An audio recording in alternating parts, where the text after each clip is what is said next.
Hello friends, welcome to Bogda education. Friends, आज की इस वीडियो में हम लोग डिस्कस करेंगे 5 महत्वपूर्ण प्रश्न हल सहित गणित कक्षा 10 के लिए, जो कि काफी महत्वपूर्ण है आरबीएसई बोर्ड एग्जाम के लिए। ये भाग 2 है।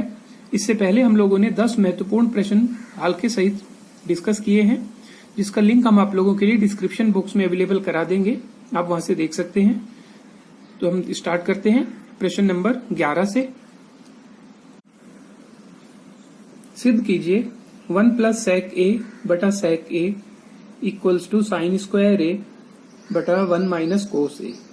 इस क्वेश्चन को करने के लिए हम लोग लेफ्ट हैंड साइड लेंगे, बायां पक्ष लेंगे, जिसमें हम लोग 1 प्लस सेक ए बटा सेक ए लिखते हैं। इसे हम सेपरेट कर देंगे, अलग अलग कर देंगे। 1 अपॉन सेक ए प्लस सेक ए बटा सेक ए। यहाँ पे देखिए 1 अपॉन सेक ए हमें पता है ये कोस ए होता है, और यहाँ पे सेक ए कैंसिल आउट होके 1 हो गया। यहाँ पे हमारे पास आया 1 प्लस कोस ए, लेकिन हमें राइट हैंड साइड में साइन स्क्वायर और 1 माइनस कोस ए चाहिए।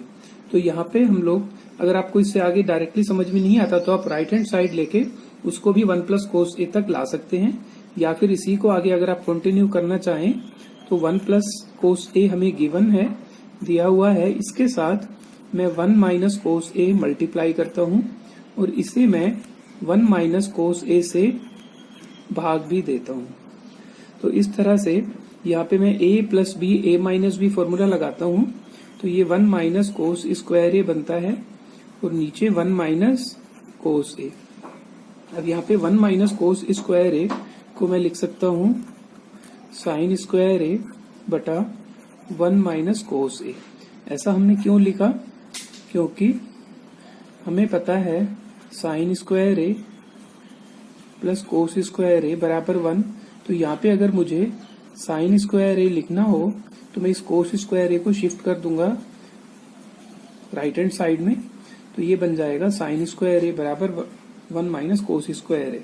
तो यहाँ पे ये देखिए, ये साइन स्क्वायर ए बटा 1 माइनस कोस ए और साइन स्क्वायर ए बटा 1 माइनस कोस ए, तो ये अपने आप में राइट हैंड साइड के इक्वल है। इस तरह से हम इसको सिद्ध करेंगे। अब हम देखते हैं प्रश्न नंबर 12। निम्न द्विघात बहुपद के शून्य ज्ञात कीजिए और शून्यकों और गुणांकों के बीच संबंध की सत्यता की जांच कीजिए। ये हमारे पास एक बहुपद दिया हुआ है, तो हमने क्या करना है, सबसे पहले तो शून्य ज्ञात करने हैं। शून्य ज्ञात करने के लिए हम लोग इसके गुणनखंड करेंगे। तो उसके लिए एक्स स्क्वायर प्लस ये जो x है इसे मैं √3 और 1 दोनों से गुणा करता हूँ। √3x plus x plus √3। अब देखिए, पहला, दूसरा और तीसरा और चौथे टर्म को हम देखते हैं, तो इसमें x कॉमन है, तो x प्लस √3। यहाँ पे हम 1 को हम कॉमन लेते हैं, तो x प्लस √3। यहाँ पे देखिए x प्लस √3 और साथ में दूसरा गुणनखंड x प्लस 1। अब यहाँ पे इस तरह से गुणनखंड आया है, तो इसके शून्यक के लिए x प्लस √3 बराबर 0 और x प्लस 1 बराबर 0। तो यहाँ पे इसके जो शून्यक आते हैं वो माइनस √3 और -1 है। अब हमने इसके लिए संबंध की सत्यता की जांच करनी है कि इनका शून्यक का प्लस करके क्या होगा, सम क्या होगा, और साथ में इसको हमने गुणा करके क्या लाते हैं। पहले हम देखते हैं शून्यकों का योग।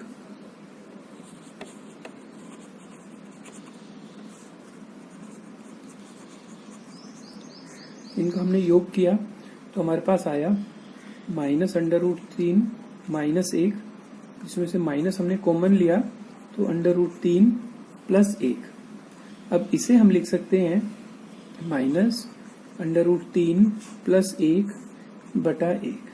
तो यहाँ पे हम लोग देखते हैं शून्यकों का जो योग है उसको मैं अल्फा और बीटा भी मान सकता हूँ।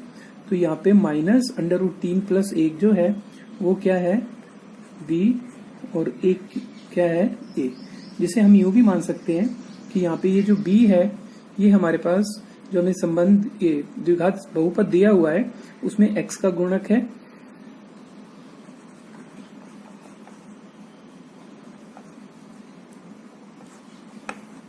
और जो ए है वो हमारे पास एक्स स्क्वायर का गुणक है।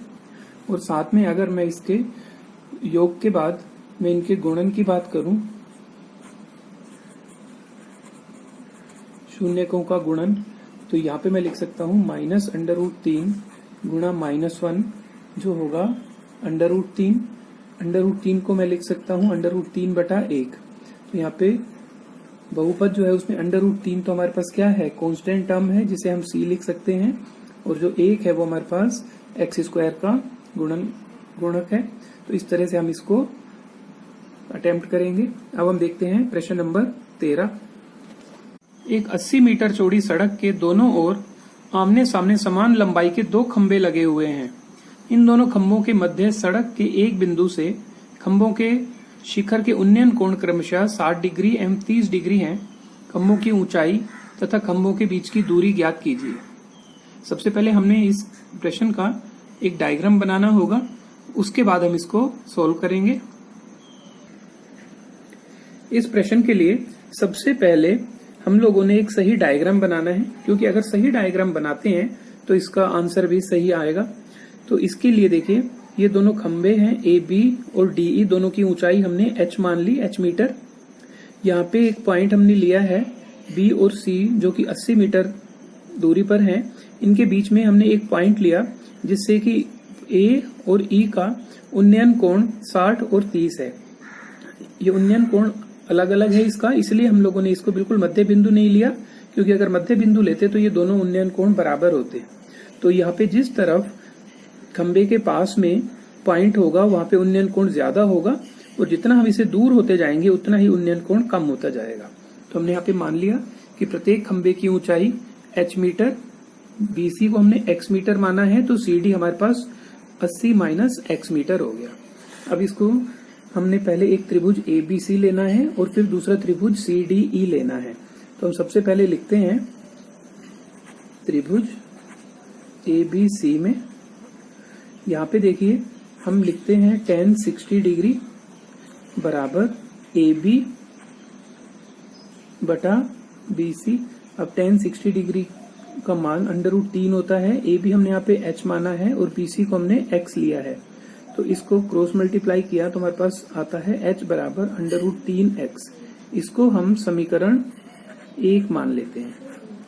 अब हम दूसरा त्रिभुज लेते हैं CDE। त्रिभुज CDE में, इस त्रिभुज में हम देखते हैं तो यहाँ पे tan 30 डिग्री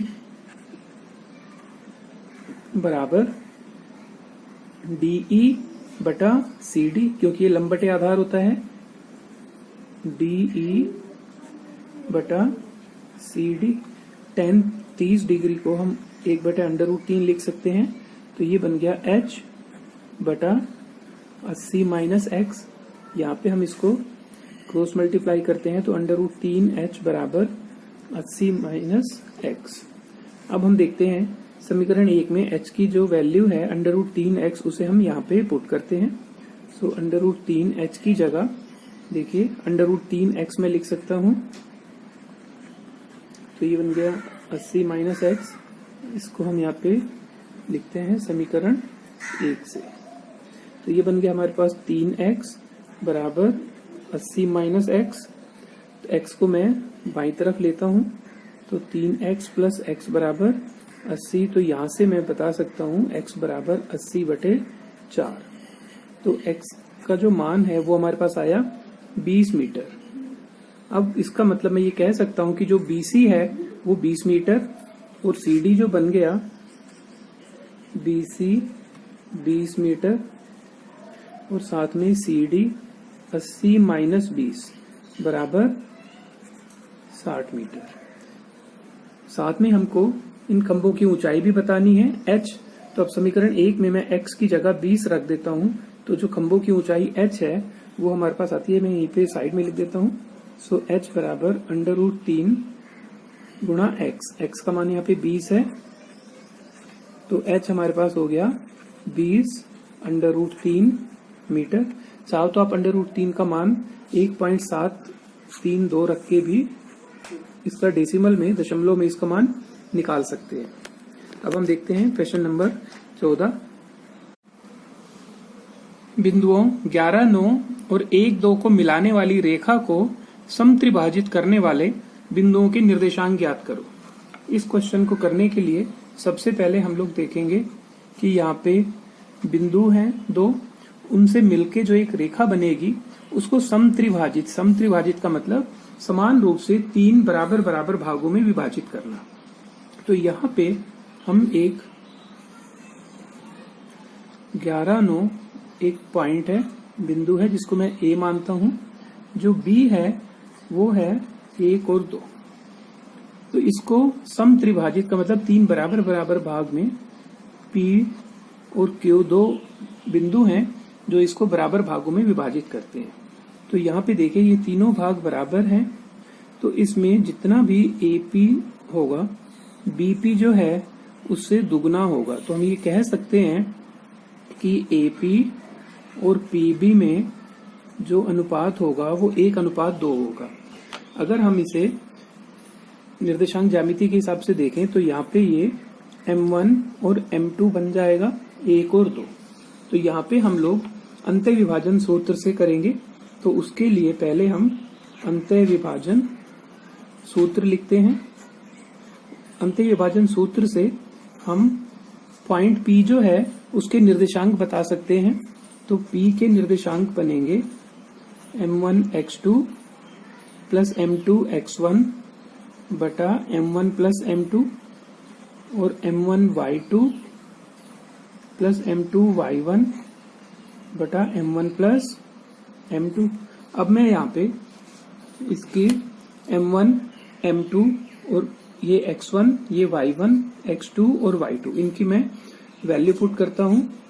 तो ये आता है 1 प्लस 2 इंटू 11 अपॉन 1 प्लस 2 और यहाँ पे M1 y2 1 into 2 plus M2 into y1, 2 को गुणा करना है 9 से बटा 1 प्लस 2।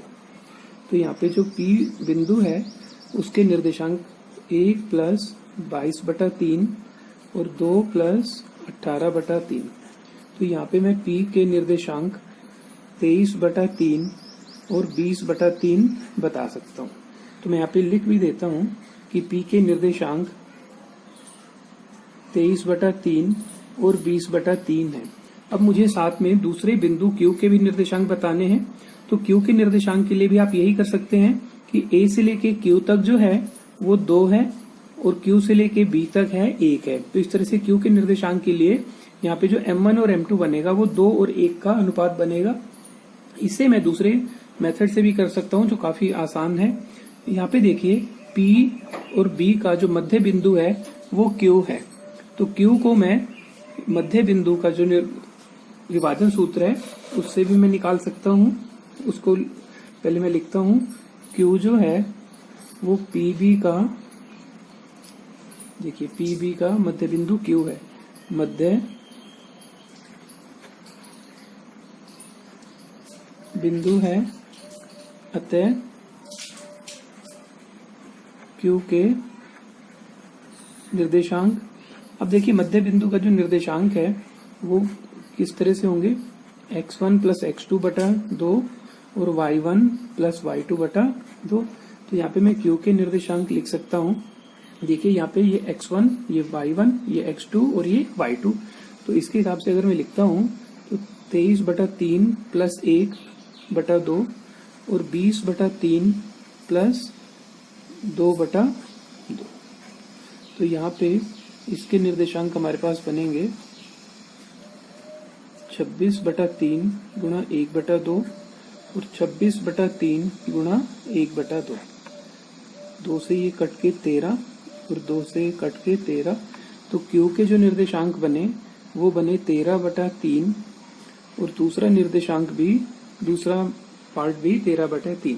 तो Q के निर्देशांक बने 13/3, 13/3 और P के जो निर्देशांक हैं वो हमारे पास 23/3 और 20/3 है। अब हम देखते हैं प्रश्न नंबर 15। प्रश्न 15, यदि sec 5 थीटा बराबर कोसेक थीटा माइनस 36 डिग्री, जहां 5 थीटा एक न्यून कोण है, तो थीटा का मान ज्ञात करो। ये जो क्वेश्चन है इसको करने के लिए हमने थीटा और 90 माइनस थीटा वाला कंसेप्ट लगाना है। हम जानते हैं पूरक कोण के लिए त्रिकोणमिति में क्या होता है। अब देखिए ये सेक थीटा है, इस 5 थीटा को मैं थीटा मान लेता हूं, तो जो सेक थीटा है उसको मैं लिख सकता हूं कोसेक 90 माइनस थीटा। तो यहाँ पे इस सेक थीटा को मैं लिख सकता हूं कोसेक 90 माइनस थीटा।